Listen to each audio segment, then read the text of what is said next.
मैं जिस टॉपिक को एक्सप्लेन कर रहा था उसका नाम था काउंटर करंट मैकेनिज्म। देखो बेटा, इधर सुनिएगा जरा।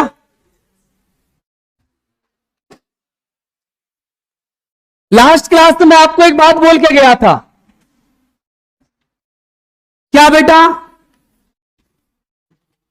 कंसंट्रेशन जो ग्रेडियंट है किसकी, बोलो बेटा?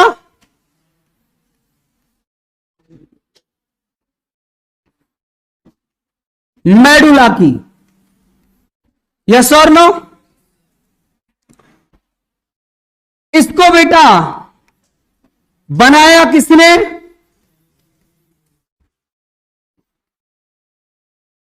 भूल गए क्या? एक तो NaCl ने और एक किसने बनाया, बोलो बेटा? यूरिया ने। सबको पता होगा शायद इतना। और बेटा इसको जिस किसी ने रेगुलेट किया, वेरी गुड, रेगुलेटेड बाई, या बेटा मैं लिख दूं जिसने इसको मेंटेन किया, उसमें दो चीजें थी। एक तो कौन था, बोलो बेटा? Counter current mechanism.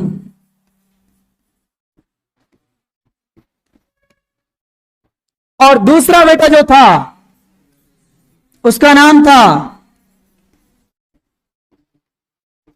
Tubular secretion in collecting tubule. याद है ना बेटा? लेकिन मेरा जो आज का फोकस है उसका नाम है काउंटर करंट मैकेनिज्म। अरे बेटा,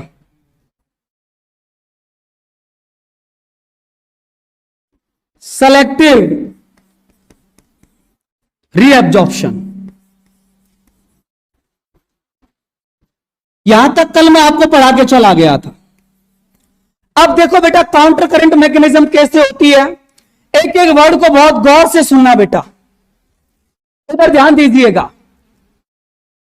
यदि बेटा मैं काउंटर करंट मैकेनिज्म की बात करूं तो ये जो काउंटर करंट मैकेनिज्म है ये बेटा दो चीजों के बीच में बेटा रन होती है। एक तो आपका लूप ऑफ हेनले और एक कौन, बोलो बेटा? वासा रेक्टा। समझ में आ गया बेटा मैं कौन से नेफ्रॉन की बात कर रहा हूं? जस्टा मेडुलरी नेफ्रॉन की बात कर रहा हूं। ठीक है, सुनो बेटा जी, इधर पूरा ध्यान यहां बोर्ड पे रखना बेटा, बहुत प्यारा टॉपिक है। मान लीजिए बेटा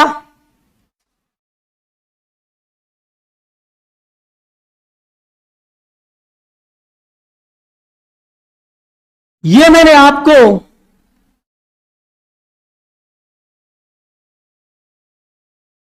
एक स्ट्रक्चर ड्रॉ कर दी बेटा,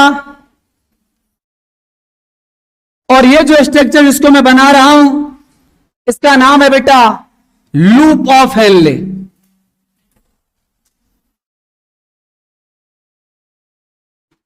ये बेटा लूप ऑफ हेनले। अगर ये लूप ऑफ हेनले है तो बेटा ये लूप ऑफ हेनले की कौन सी लिंब होगी? Descending limb.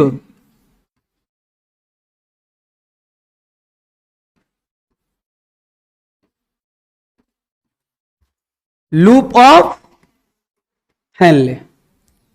समझ में आ गया बेटा? तो ये कौन सी होगी? Ascending limb. हां कि ना? यहां पर लिख देता हूं बेटा, ये असेंडिंग लिंब। मैंने बताया था बेटा इसके पैरेलल कौन प्रेजेंट होता है? वासा रेक्टा।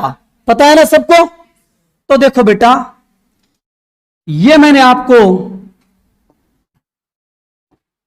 ड्रॉ कर दिया यहां पर वासा रेक्टा।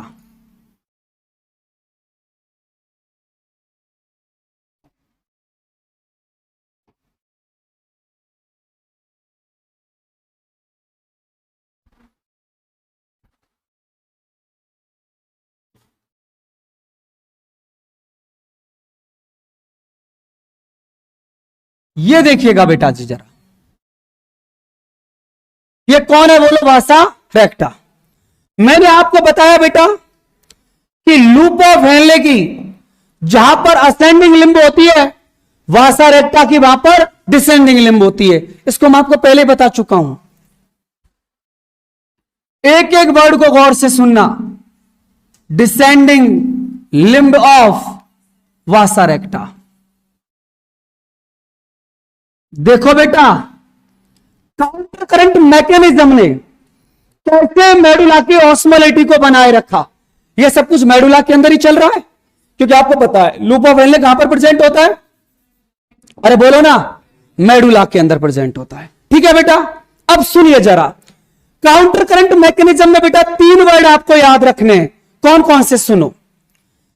आप सबको एक बात पता है, याद करिए बेटा, कि ये बेटा जो असेंडिंग लिंब थी, इसके अंदर NaCl का ट्रांसपोर्टेशन हो रहा था ना बेटा। यहां पर बेटा कौन बाहर निकला, NaCl, पता है ना सबको।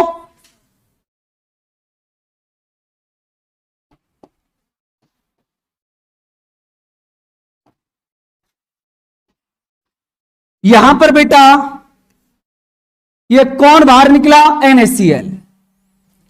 कंटिन्यू कौन बाहर आ रहा है यहां से, NaCl। NaCl, NaCl, पता है ना बेटा। देखो एनसीईआरटी कहती है transportation of NaCl in ascending limb of loop of Henle. समझ रहे हो ना बेटा। उस समय ये NaCl एक्सचेंज हो जाता है, exchange with descending limb of वासा रेक्टा। एक एक वर्ड को गौर से सुनना।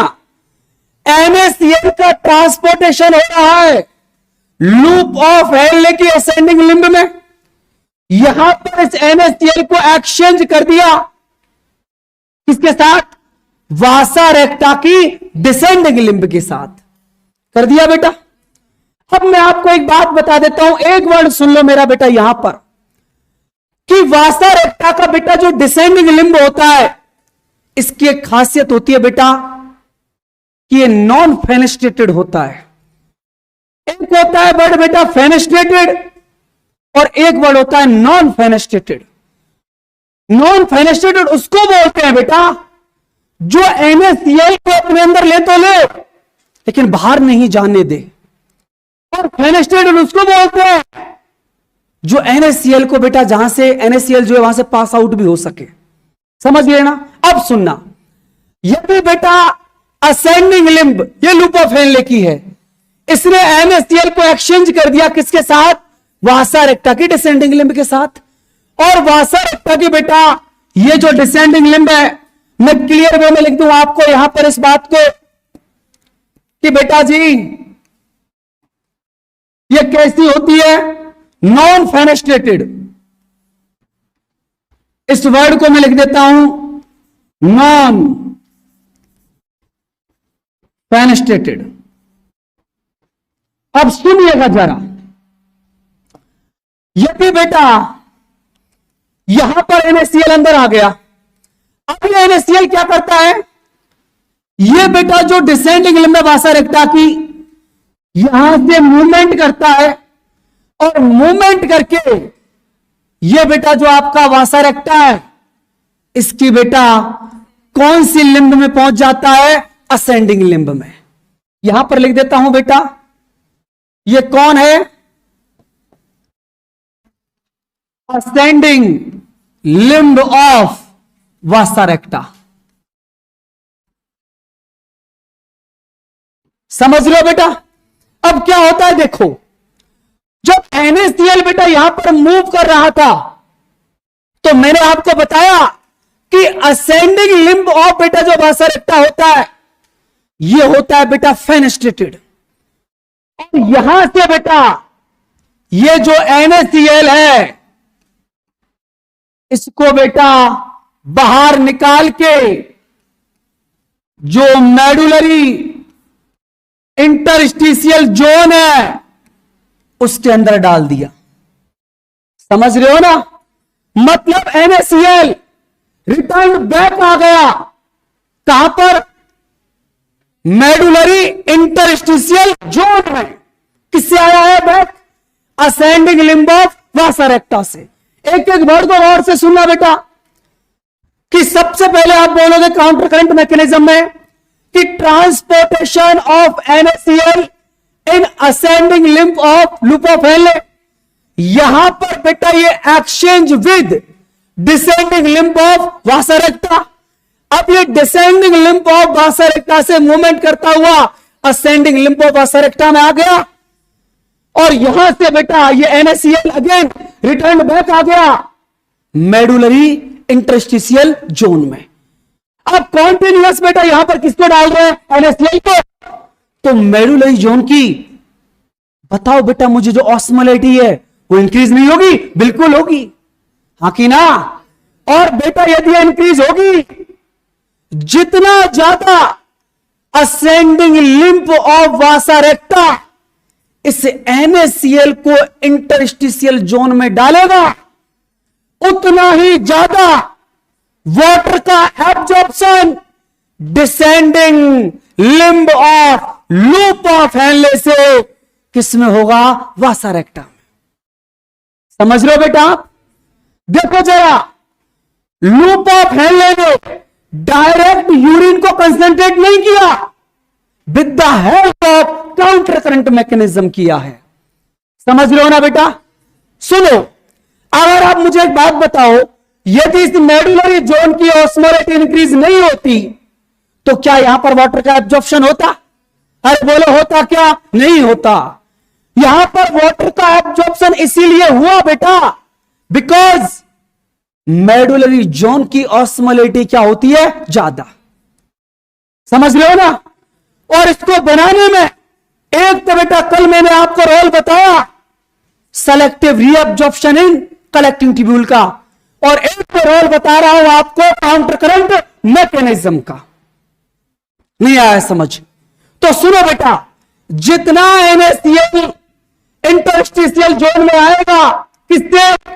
असेंडिंग लिम्ब ऑफ वासा रेक्टा से, उतना ही ज्यादा बेटा मैं बोलूं आप लोगों से तो जो वाटर है उसका बेटा रीअब्जॉर्प्शन किसमें होगा? अरे बोल दो ना बेटा, किससे होगा? Descending limb of loop of Henle से। अरे कल याद है ना, आपने यहां से कॉन्टिन्यूअस पानी को बाहर निकाला था।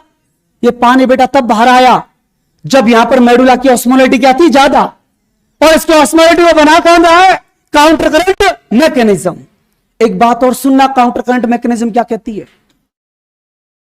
काउंटर करंट कहती है as much NaCl exchange with descending limb of vasa recta, as much as reabsorption of water performed in descending limb of loop of Henle। True है कि फॉल्स है? ट्रू है।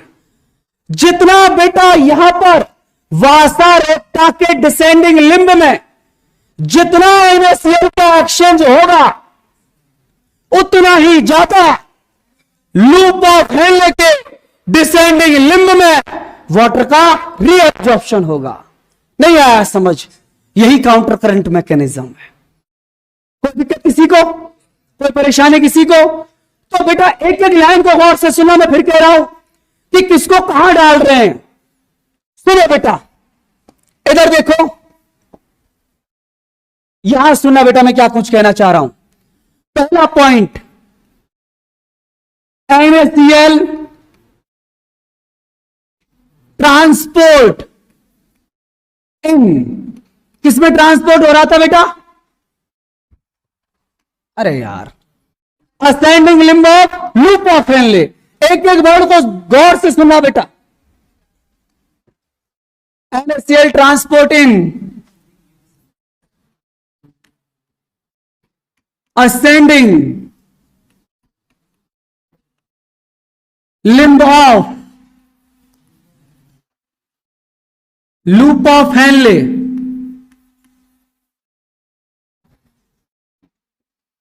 यहां पर बेटा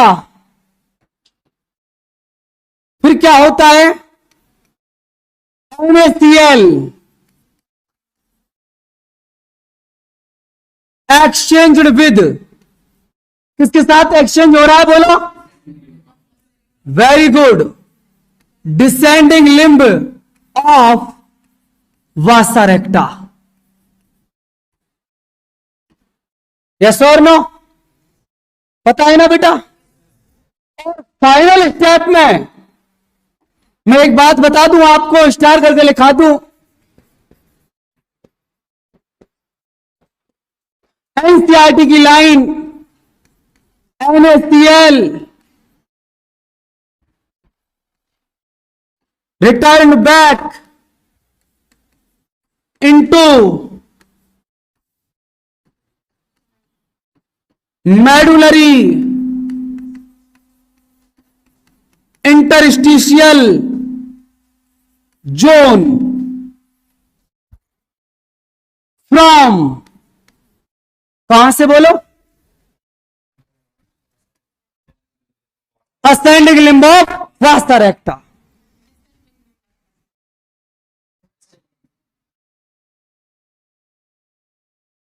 असेंडिंग डिसेंडिंग, समझ में आ गया? मुझे ऐसा लग रहा है क्वेश्चन गलत मत कर देना बेटा।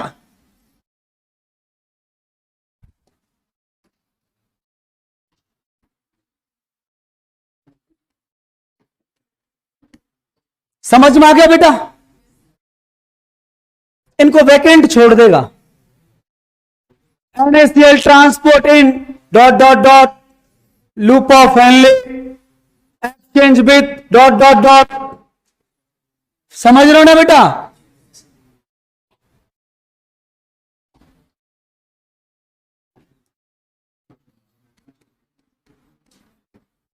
असेंडिंग लिम्ब ऑफ कौन? वासा रेक्टा। गुड, समझ में आ गया बेटा यहां तक? अरे वो तकलीफ है क्या किसी को? चलो आगे देखो अब।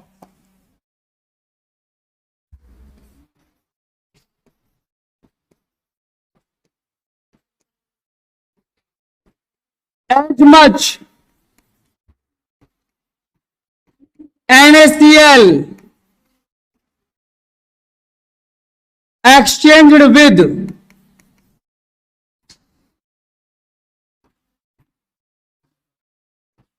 descending limb of vasa recta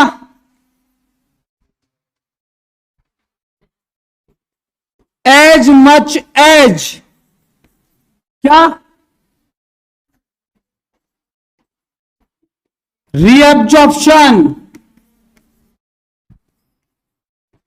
of water perform in कहां भाई साहब? descending limb of loop of Henle। भूलोगे तो नहीं ना इन बातों को, भूल मत जाना। ये काउंटर करंट मैकेनिज्म है बेटा, और ये तो मैंने कल आपको बता ही दिया कि 4 टाइम मोर कंसंट्रेट यूरिन का फॉर्मेशन होता है बेटा। कोई दिक्कत बेटा काउंटर करंट मैकेनिज्म में? तो कैसे कैसे काउंटर करंट मैकेनिज्म में, कोई तकलीफ थोड़ी है। एक एक पॉइंट को बस गौर से पढ़ लेना बेटा, डायग्राम को खुद से बना के देख लेना। ये दोनों लाइन भी लिखा देता हूं यहां पर कि बेटा ये तो कैसा था? नॉन फेनेस्ट्रेटेड, जबकि बेटा ये कैसा होता है? गुड फेनेस्ट्रेटेड होता है। ठीक है बेटा जी, बोलो कोई दिक्कत हो तो नहीं? अब बेटा एक टॉपिक है यहां पे, उसका नाम है, हाँ लो 2 मिनट रुकूंगा।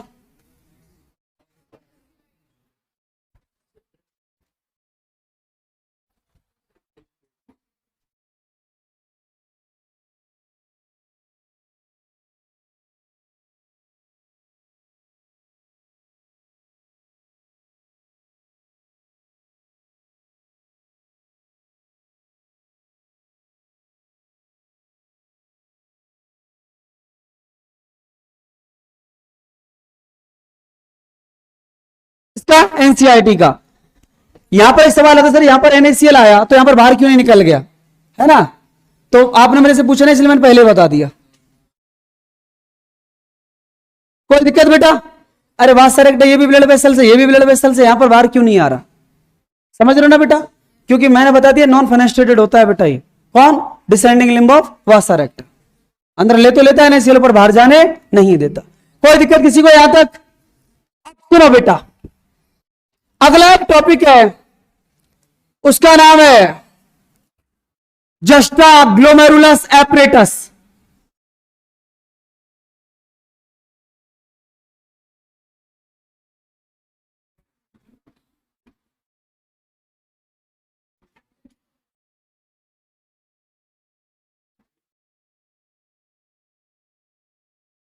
देखो बेटा,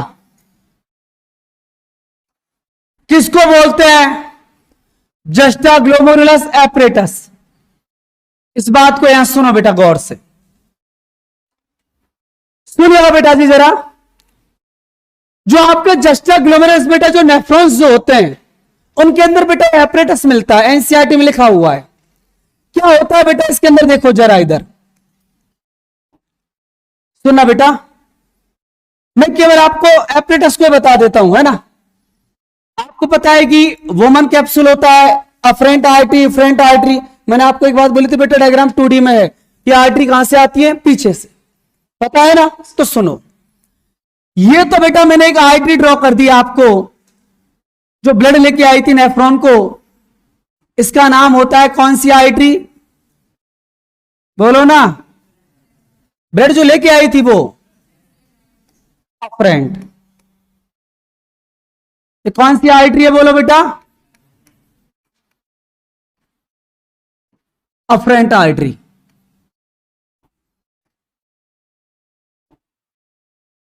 अब सुनो बेटा, अफरेंट आर्टरी और इसके नीचे बेटा,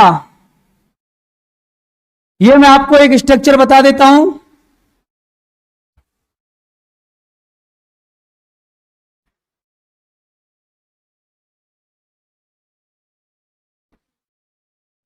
देखो बेटा,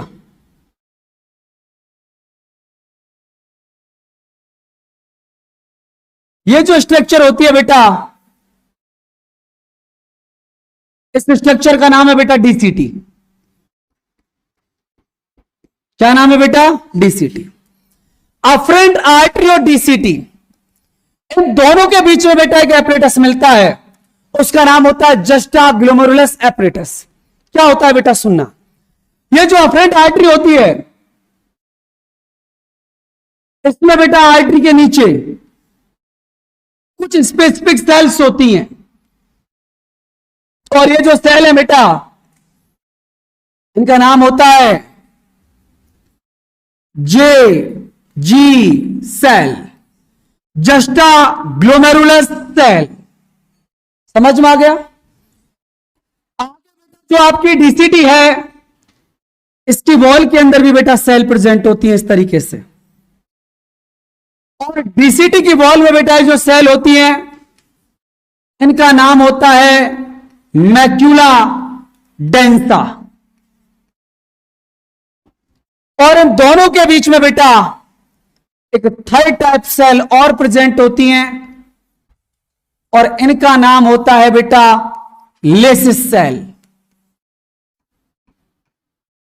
और इन तीनों सेलों के बेटा मिलने से एक स्ट्रक्चर फॉर्म होती है, इसी का नाम होता है जस्टा ग्लोमेरुलस एपरेटस। बेटा मैं इसको क्यों पढ़ा रहा हूं? सुनना, इस जस्टा ग्लोमेरुलस एपरेटस की यदि मैं आपसे बात करूं तो बेटा इससे 2 टाइप के हार्मोन का फॉर्मेशन होता है। कैसे कैसे बेटा, सुनना जरा। इस एपरेटस के अंदर बेटा ये जो आपकी जेजी सेल है, इनसे एक हार्मोन सिक्रीट होता है, उसका नाम होता है बेटा रेनिन। समझ रहे हो? और बेटा जो लेसिस सेल है, और बेटा इसके साथ साथ कौन सी सेल है, मैक्यूला डेंसा, इससे भी बेटा एक हार्मोन रिलीज होता है। नाम जानते हो क्या इसका? और इसका नाम होता है बेटा एरिथ्रोपोइटीन। एरिथ्रोपोइटीन, ये एरिथ्रोपोइटीन बेटा आरबीसी का प्रोडक्शन करवाता है। मैं बता दूंगा इसका फंक्शन, चलो यहीं पर लिख लो बेटा। ये क्या करवाता है? RBC production. अब बेटा ये जो रेनिन है, इसको भी आप लोग पढ़ोगे, और उस टॉपिक का नाम है बेटा रेगुलेशन ऑफ किडनी फंक्शन, कि किडनी के जो फंक्शन है इनका रेगुलेशन कैसे कैसे होता है बेटा। समझ रहे हो? सुनो बेटा जी, इधर देखो, जस्टा ग्लोमेरुलस एपरेटस समझ में आ गया? कोई दिक्कत तो नहीं किसी को? अरे बोल दो बेटा, श्योर। देखो इधर,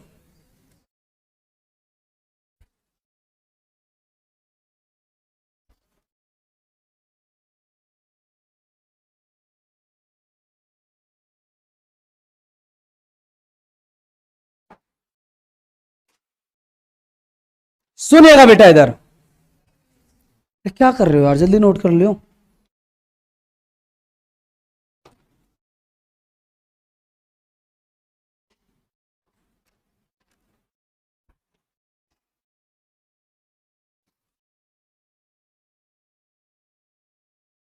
पढ़ाओ बेटा, इधर देखिए जरा।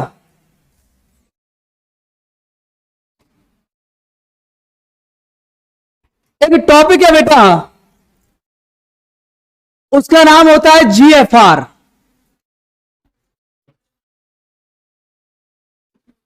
GFR, glomerulus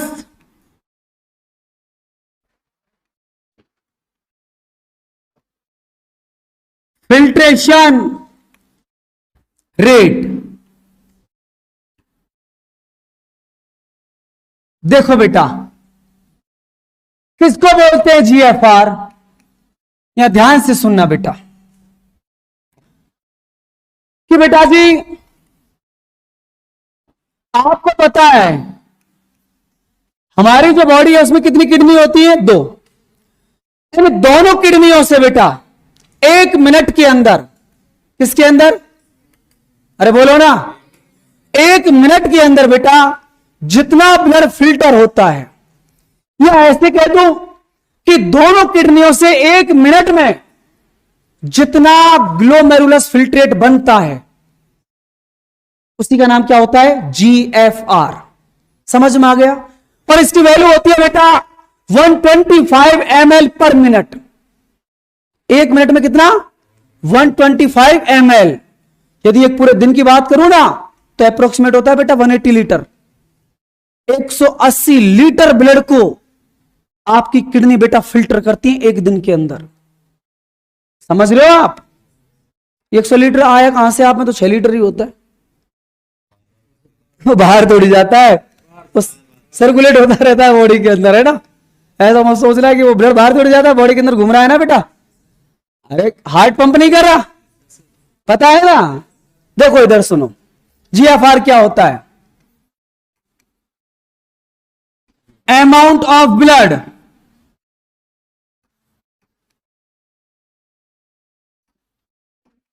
which is filter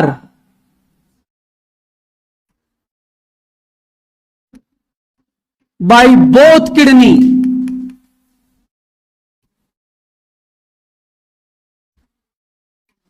in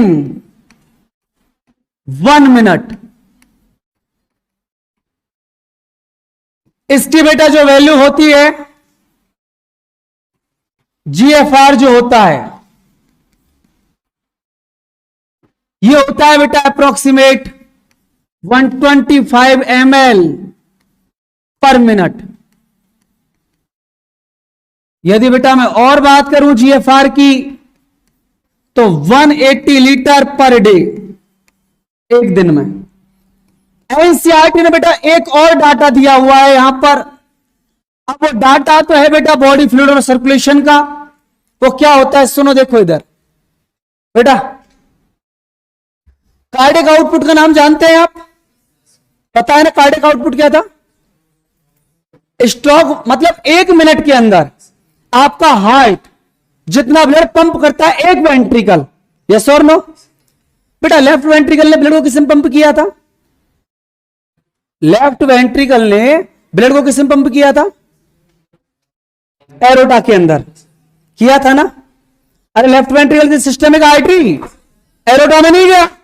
और मैंने बताया बेटा एरोटा जो होता है ना, इसमें से अलग अलग ऑर्गन के लिए बहुत सारी ब्रांचेज निकली रहती हैं, जैसे लीवर के लिए हेपेटिक आर्टरी, हार्ट के खुद के लिए कोरोनरी आर्टरी, ऐसे बेटा किडनी के लिए आती है, याद करो, रीनल आर्टरी।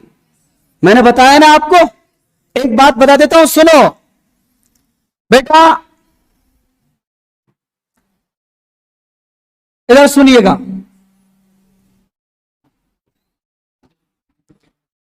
कि बेटा जी ये जो किडनी है,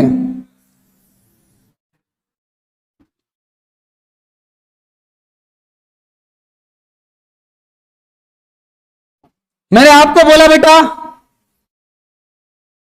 इसको एक ट्यूब बेटा ब्लड लेके आती है और यहां से एक डिऑक्सीनेटेड ब्लड को लेके भी जाती है।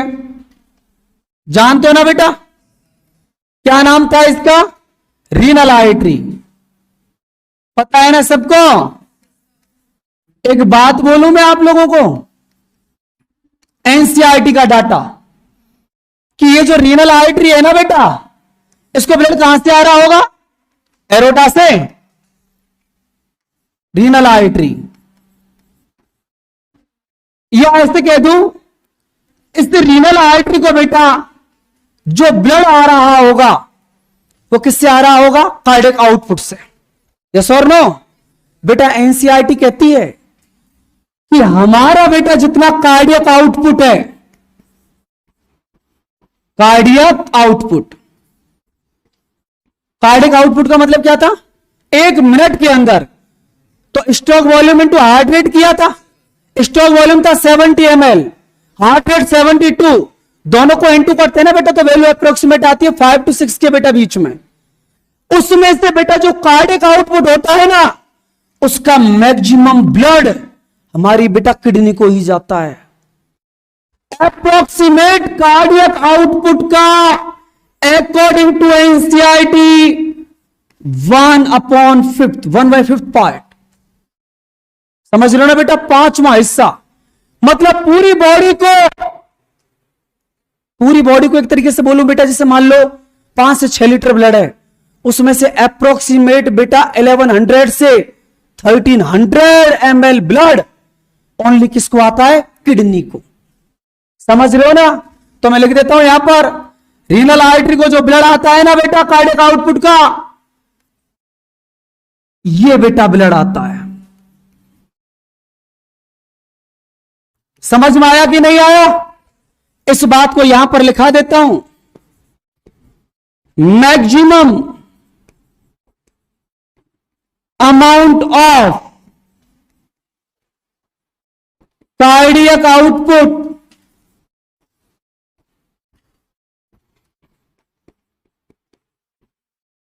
Received by kidney.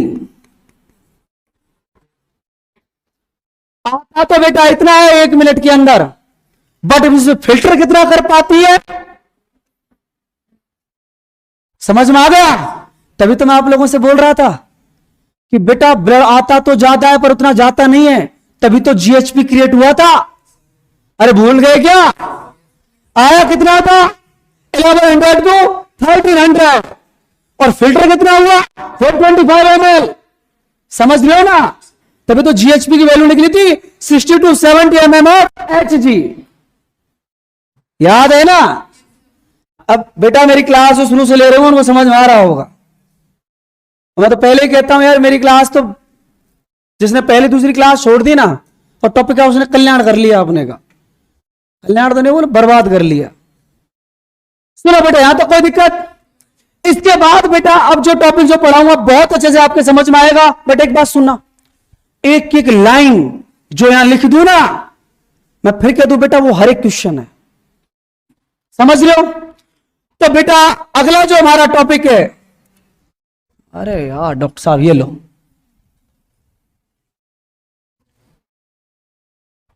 क्या हो गया बेटा?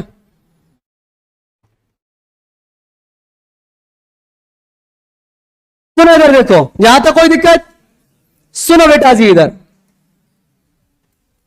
इसके बाद बेटा जो टॉपिक है उसका नाम है regulation of kidney function.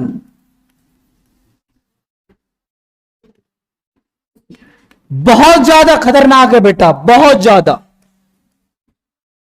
Word नहीं है मेरे पास में। रेगुलेशन ऑफ किडनी फंक्शन, या ऐसे कह दो बेटा रेगुलेशन ऑफ यूरिन फॉर्मेशन, एक ही बात। सुनो बेटा, रेगुलेशन ऑफ किडनी फंक्शन की बेटा मैं बात करूं तो इसमें सबसे पहला बेटा मैं रेगुलेशन पढ़ा रहा हूं, दो पढ़ाऊंगा इसमें। एक का तो नाम होगा हार्मोनल रेगुलेशन, और एक वो हार्मोनल रेगुलेशन होता है तो उसका नाम दूसरा दे देते हैं। एक का नाम होता है बेटा रास। दोनों को पढ़ाऊंगा आपको। पहला पढ़ा रहा हूं बेटा हार्मोनल रेगुलेशन। आपको एक बात पता है कि बेटा दो हार्मोन होते हैं किडनी फंक्शन को रेगुलेट करने के लिए। एक का तो नाम होता है बेटा एडीएच, और एक हार्मोन होता है एल्डोस्टेरॉन। एल्डोस्टेरॉन एक ही बात है बेटा, कंफ्यूज मत हुआ करो तुम।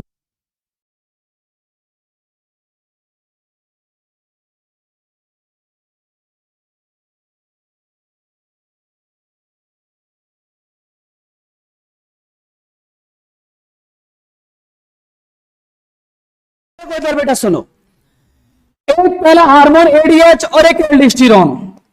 एक बात बेटा मैं आपको क्लियर कर देता हूं यहीं पर, सुनो, कंफ्यूज मत होना बाद में।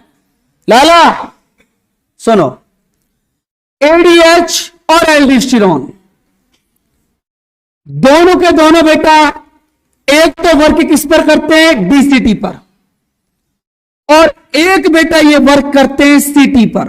बट एक बात याद रखना, कंडीशनल रीअब्जॉर्प्शन ओनली किसका बोला, डीसीटी का, क्योंकि सीटी के अंदर तो बिना हार्मोन के भी रीअब्जॉर्प्शन होता है, समझ लो ना, बट डीसीटी में नहीं हो सकता। एडीएच और एल्डोस्टेरॉन दोनों बेटा किस पर एक्ट करते हैं, अरे बोलो ना, एक्ट ऑन डीसीटी पर और किस पर, सीटी पर। बेटा इधर सुनना, एक बात बताओ मुझे, चलो आपने पढ़ा तो होगा, तैयारी तो करी होगी। ये डीसीटी ठीक है, यहां पर बेटा ये लूप ऑफ हेनले से शुरू हुई थी, इसको बोलते हैं प्रॉक्सिमल पार्ट और इसको बोलते हैं डिस्टल पार्ट। कौन सा हार्मोन किस किस पर वर्क करता है, कोई बताएगा मुझे? अच्छा, एडीएच प्रॉक्सिमल पे, और ये तो एडीएच डिस्टल पे करता है यहां पे, और ये बताओ। तो कल वाला डायग्राम मत देखो, मैंने आपको कल बोला थोड़ी था। अरे मैं बेटा सब समझाऊंगा तो मुझे बताना पड़ेगा। मैंने स्टूडेंट ने बोला कि प्रॉक्सिमल पे कोई डिस्टल पे, कुछ नहीं बोला मैंने, मुझे पता है। अरे मुझे याद है बेटा, मैं गलत चीज बोल ही नहीं सकता। बोलो, सुनो, गलती मत करना। अरे सुन लो बेटा, इधर सुनो, आप जब बुक पढ़ोगे ना एनसीईआरटी की, वो बिल्कुल सही लिखी हुई है। एक बहुत बड़ा टीचर मेरी हुई उससे बहसबाजी। ऐसे बताते हैं कि एडीएच की वर्किंग तो होती है प्रॉक्सिमल पार्ट पर और एल्डोस्टेरोन की होती है डिस्टल पार्ट पर। बट बेटा हम आपको क्लियर बोल दूं, चाहे एडीएच हो चाहे एल्डोस्टेरोन हो, दोनों के दोनों बेटा इस डीसीटी के, इस कलेक्टिंग ट्यूब्यूल के कौन से पार्ट पर रिएक्ट करते हैं? डिस्टल पार्ट पर। एनसीईआरटी में लिखा हुआ है क्लियर। एनसीईआरटी पेज नंबर 297 देखेंगे ना, और ये टॉपिक जब आप पढ़ेंगे तो बेटा क्लियर लिखा हुआ। पता क्या, थोड़ा वर्ड का फर्क है, पता क्या फर्क है? सुनो कि जब बेटा एडीएच की वर्किंग बता रखी है ना, तो एडीएच की वर्किंग में लिखा हुआ है latter part of DCT and CT, और जब एल्डोस्टेरोन पढ़ेंगे तो वहां क्लियर लिखा हुआ है डिस्टल पार्ट ऑफ। तो बेटा चाहे डिस्टल बोल दो चाहे लेटर बोल दो, दोनों का मतलब एक ही है, कोई फर्क नहीं है। समझ रहे हो ना आप? तो इस बात को खोपड़ी में बैठा लेना, दोनों के दोनों बेटा डिस्टल पार्ट पर रिएक्ट करते हैं, कोई चेंज नहीं। डिस्टल पार्ट की जगह बेटा यह भी लिखा हुआ आ जाता है लेटर पार्ट, ये लिखा आता है एडीएच को लेके। मैं और भी क्लासिफाई कर देता हूं, बट बेटा दोनों का मतलब डिस्टल ही होता है। ये वर्ड लिखा हुआ है एडीएच को लेकर, और ये वाला जो वर्ड है ये एल्डोस्टेरोन को लेके। समझ में आ गया बेटा? बोलो दिक्कत किसी को? दोनों का मतलब बेटा एक ही है। अब बेटा ये क्या क्या काम करते हैं ये हम देखते हैं। हार्मोनल रेगुलेशन में एडीएच कैसे फंक्शन करता है, एल्डोस्टेरोन कैसे फंक्शन करता है, यहां तक तो कोई दिक्कत नहीं है ना किसी को। दोनों डिस्टल पर भी वर्क करते हैं बेटा। एनसीईआरटी में लेके आया है क्या? लाया है क्या? देना मुझे, मैं बताता हूं, लाओ।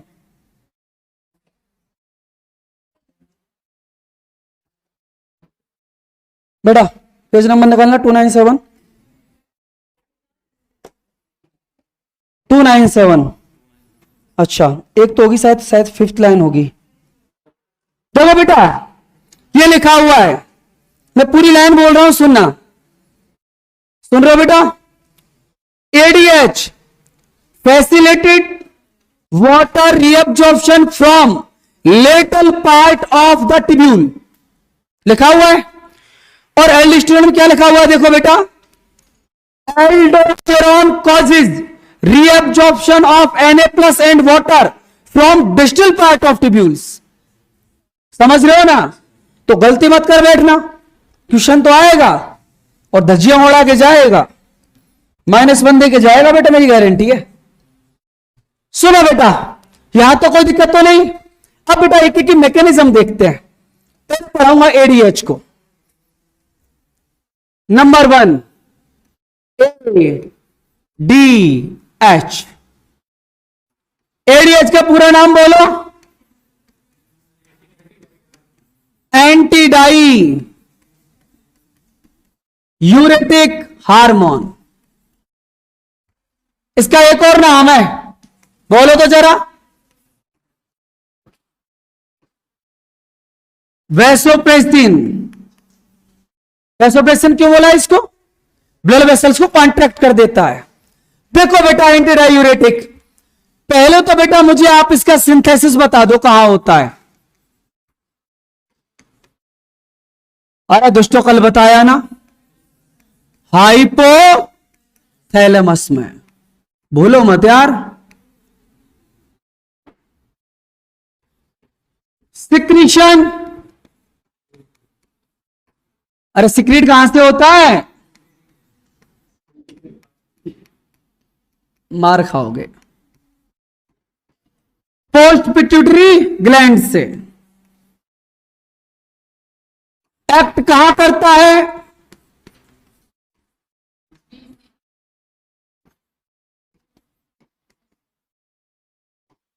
चलो एनसीईआरटी की लाइन ही लिखा देते हैं।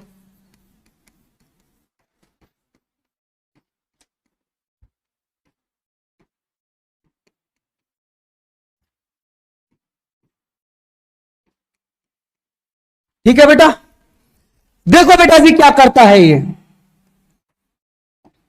इधर सुनिएगा। ये मान लीजिए बेटा आपकी डीसीटी,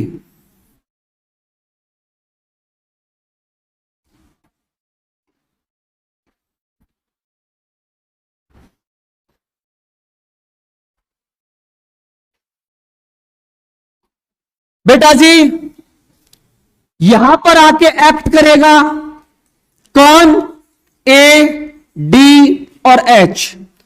एडीएच बेटा जैसे डीसीटी पे आके वर्क करता है, डीसीटी पे आके बेटा एक जब एक्ट करता है तो यहां से डीसीटी के ऊपर बेटा कुछ वाटर चैनल होते हैं,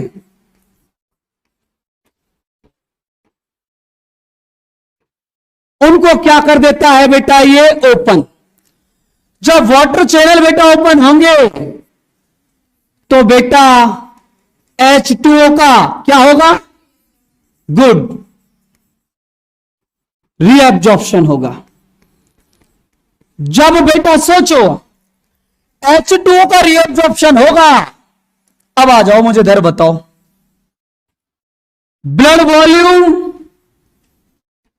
अरे इंक्रीज की डिक्रीज,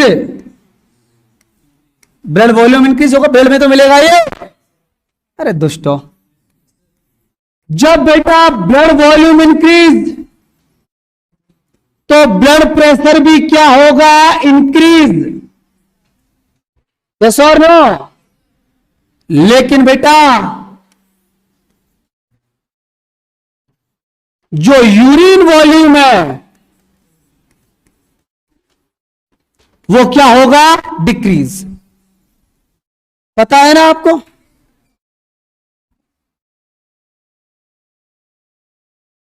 बेटा मुझे एक बात और बताना, यदि blood pressure blood volume increase हो रहा है तो इससे जीएफआर पे क्या इफेक्ट पड़ेगा, इंक्रीज की डिक्रीज है, इंक्रीज होगी, ज्यादा से ज्यादा ब्लड पहुंचेगा। चलो इस पॉइंट को मैं उधर ही लिखाऊंगा यार, फिर तुम कंफ्यूज होंगे सर ने यहां क्यों लिखाया। ब्लड वॉल्यूम इंक्रीज तो इससे जीएफआर भी क्या होगी, इंक्रीज। समझ में आ गया इतना, कोई दिक्कत। अब सुनो बेटा, वैसोप्रेशन क्यों बोला इसको, यहां पर ही लिखा देता हूं, बिकॉज बेटा ये कॉन्ट्रैक्शन करता है,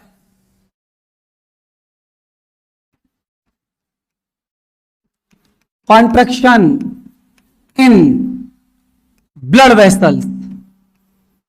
और जब बेटा ब्लड वेसल्स में कॉन्ट्रैक्शन होगा, सोचो ब्लड वेसल्स कॉन्ट्रैक्ट हो गई, ब्लड वॉल्यूम बढ़ रहा है तो बीपी तो बढ़ेगा बढ़ेगा बेटा, नहीं आया समझ।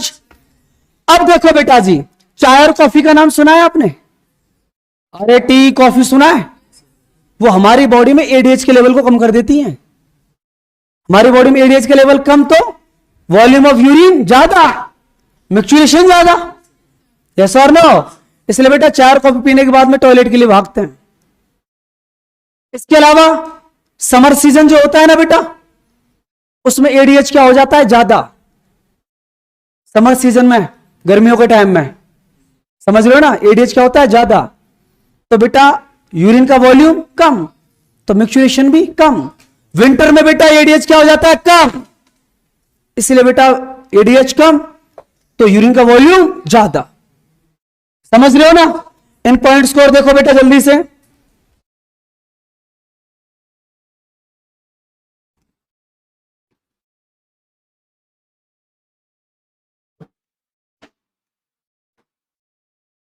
एडीएच का लेवल कम, अब इफेक्ट आप अपने आप देख लेना क्या होगा, है ना।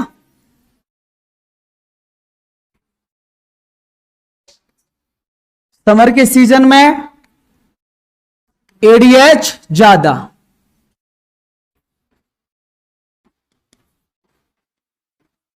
विंटर के सीजन में एडीएच कम। इसको और बेटा याद रख लेना, ये बड़े कॉमन से क्वेश्चन है, पूछ लिए जाते हैं एनसीईआरटी में ना होने के बाद भी, ठीक है बेटा। इसके बाद सुनिए सेकंड रेगुलेशन और देख लेते हैं हार्मोन का जिसका नाम है एल्डोस्टेरॉन। वो क्या करता है उसको भी देखते हैं।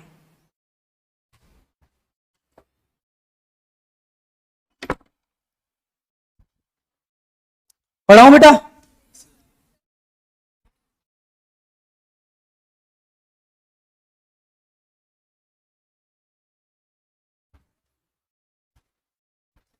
समझ में आ गया बेटा? सुनो देखो इधर, इसके बाद बेटा नेक्स्ट जो हार्मोन है उसका नाम है एल्डोस्टेरॉन।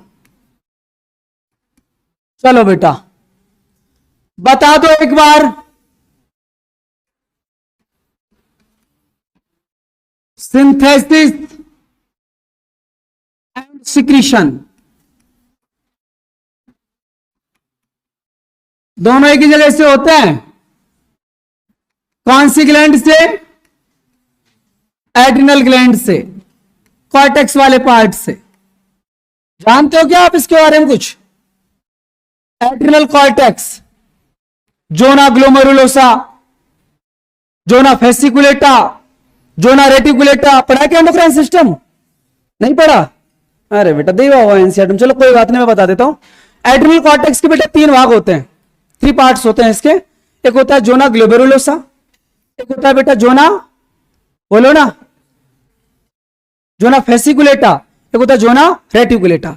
तो बेटा जो जोना फेसिकुलेटा होता है ना, उससे निकलते हैं मिनरलोकॉर्टिकॉइड। कौन निकलते हैं? मिनरलोकॉर्टिकॉइड का मतलब होता है बेटा कि कॉर्टिकॉइड टर्म तो इसलिए आती है कोई स्टेरॉइड नेचर के हार्मोन होते हैं ये। मिनरलो बेटा इसलिए बोला कि हमारी बॉडी में मिनरल्स को बैलेंस करते हैं। समझ रहे हो ना? तो बेटा मैं बता देता हूं कि एड्रिनल कॉर्टेक्स जो होता है ना, इससे निकलते हैं आपके मिनरलोकॉर्टिकॉइड। और बेटा एक ग्रुप है पूरा मिनरलोकॉर्टिकॉइड का। मिनरलोकॉर्टिकॉइड का बेटा सबसे बेटा जो मेन हार्मोन है उसका नाम है एल्डोस्टेरॉन। सबसे ज्यादा मेन एल्डोस्टेरॉन। अब देखो बेटा जी, ये एल्डोस्टेरॉन कैसे बेटा अपना फंक्शन परफॉर्म करता है, सुनना जरा इधर देखो। वैसे तो आपको पता है ना, देखो इधर, ये बेटा अगेन काम दोनों पर करता है, खाली बेटा मैं लेकिन डीसीटी से समझा रहा हूं आपको। देखो इधर, बात ना करो डॉक्टर साहब।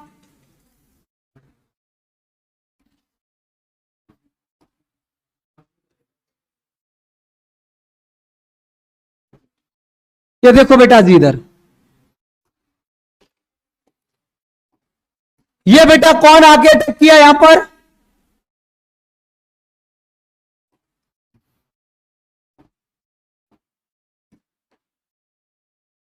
यहां पर बेटा ये आगे अटैक किया एल्डोस्टेरॉन ने। सुनिएगा बेटा, ये जो एल्डोस्टेरॉन, अरे यार, ये जो एल्डोस्टेरॉन होता है ना बेटा, ये डीसीटी पे आके अटैक किया, डिस्टल पार्ट में। ये भी डिस्टल पे करता है, दोनों के दोनों डिस्टल पे करते हैं बेटा, ये मन में बैठा लो आप। ये क्या करता है, लेकिन इसकी मैकेनिज्म थोड़ी अलग है। ये डीसीटी पर जब आता है ना, तो आपको पता है ना, 2 काम करवाता है ये। के प्लस का तो क्या करवाता है यहां से? सिक्रीशन। यस और नो? पता है ना सबको? और Na प्लस का यहां से क्या करवाता है?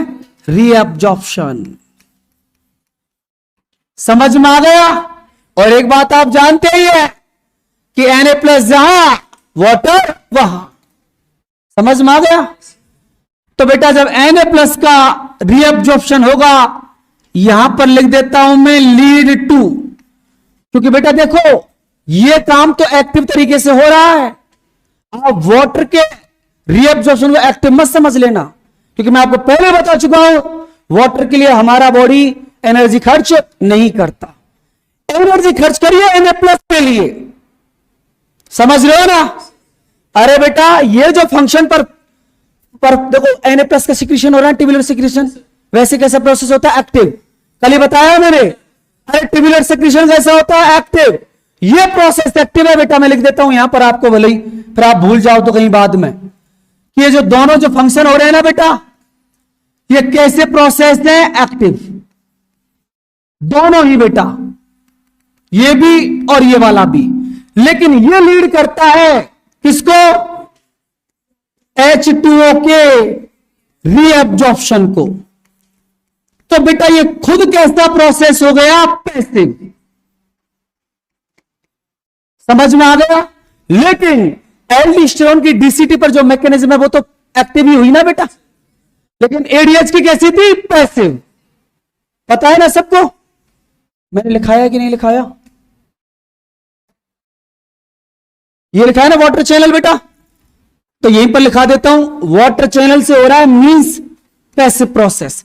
पंप होते हैं ना बेटा, वो एक्टिव होते हैं। चैनल हमेशा कैसे होते हैं? पैसिव ही होते हैं। भूलना मत इन बातों को बेटा। अब सुनिएगा जरा, मैंने बोला Na+ जा वाटर, वहां वाटर पहुंच गया ब्लड में। बोलो, ब्लड वॉल्यूम, अरे बोल दो ना, इंक्रीज। ब्लड वॉल्यूम इंक्रीज, तो बेटा बीपी क्या हो जाएगा? इंक्रीज। बीपी हो गया इंक्रीज, तो जीएफआर भी क्या हो जाएगा? इंक्रीज। नहीं आया समझ? ब्लड वॉल्यूम हो गया बेटा इंक्रीज, तो बेटा जो यूरिन है इसका वॉल्यूम क्या हो जाएगा? डिक्रीज। नहीं आया समझ? ये बेटा डिक्रीज, तो मिक्चुरेशन भी डिक्रीज। कोई दिक्कत किसी को? तो ये था बेटा हार्मोनल रेगुलेशन। यहां तक किसी भी बच्चे को कोई तकलीफ हो तो मेरे को बता दो बेटा। इसके बाद बेटा जो नेक्स्ट जो टॉपिक है उसका नाम है रास। क्या नाम है बेटा? रास। तो आई थिंक आज के लिए बहुत है इतना ही। एक काम करना बेटा, कल मेरी क्लास कौन सी एक बार मुझे बताओ तो।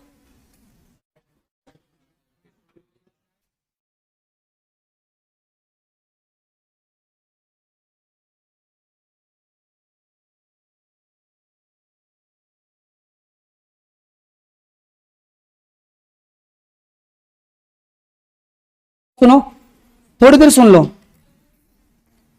कि देखो बेटा, आप ये जो एनसीईआरटी है ना, एक पैराग्राफ को छोड़ देना बस, और उस पैराग्राफ का नाम है बेटा ये डिसऑर्डर। कौन सा बेटा? इसके अलावा आप एक काम करना, कल ये जितना भी कुछ दे रखा है ना, एक मिनट मेरी बात सुनो बेटा, पूरी की पूरी एनसीईआरटी को, आपको ये तो पता ही है, आप इस पूरी पूरी एनसीईआरटी को पढ़ के आना। समझ रहे हो ना? क्योंकि देखो बेटा, बॉडी फ्लूइड और सर्कुलेशन, अरे एक मिनट मेरी बात सुन लो, कौन से क्वेश्चन पर आपको फोकस करना है? बॉडी फ्लूइड और सर्कुलेशन, उसमें बेटा बहुत ज्यादा एक्स्ट्रा क्वेश्चंस की वैरायटी के चांस नहीं होते, लेकिन ये चैप्टर इतना खतरनाक है, हर एक लाइन क्वेश्चन है, और आपने देखा भी होगा।